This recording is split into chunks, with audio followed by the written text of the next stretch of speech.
आज हम श्रृंगी ऋषि की कहानी देखते हैं। श्रृंगी ऋषि विभांडक ऋषि और उर्वशी नामक अप्सरा के पुत्र थे और इनका संबंध रामायण काल से माना जाता है। अब रामायण काल से इनका क्या संबंध है, तो जब राजा दशरथ को पुत्र की प्राप्ति नहीं होती है तब उनको सलाह दिया जाता है कि आप जो है दक्षिण कोसल जाइए और श्रृंगी ऋषि से मुलाकात कीजिए।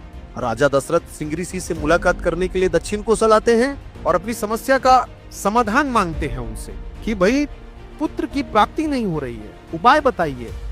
तब श्रृंगी ऋषि जी राजा दशरथ को पुत्र कामेष्टि यज्ञ कराने की सलाह देते हैं और जब राजा दशरथ अयोध्या वापस आते हैं तब पुत्र कामेष्टि यज्ञ का आयोजन करते हैं। पुत्र कामेष्टि यज्ञ के दौरान एक यज्ञ पुरुष उत्पन्न होते हैं। यज्ञ से ही वो एक फल लेकर के या कहीं कहीं पर खीर बताया जाता है, वो लेकर के उत्पन्न होते हैं और उन्हीं खीर या फल को तीनों रानियां जो हैं वो ग्रहण करती हैं और इस तरह से कुछ महीने के पश्चात राजा दशरथ को पुत्रों की प्राप्ति होती है। जब राजा दशरथ को पुत्र की प्राप्ति हो जाती है तब राजा दशरथ बड़े प्रसन्न रहते हैं और उनकी एक बेटी रहती है। राजा दशरथ की कौशल्या माता से एक बेटी रहती है, राजा दशरथ और कौशल्या की, जिस बेटी का नाम रहता है शांता।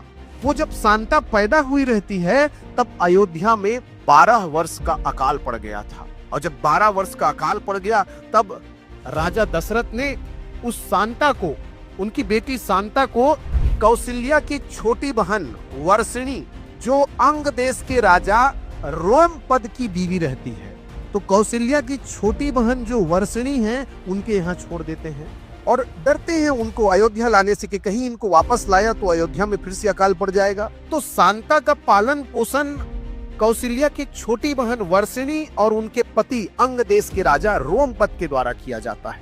और जब राजा दशरथ को पुत्रों की प्राप्ति हो जाती है, जो कि सलाह दिया रहता है श्रृंगी ऋषि ने, तो इसी शांता जो एक्चुअली में दशरथ की बेटी रहती है उसका विवाह जो है श्रृंगी ऋषि के साथ करवाया जाता है।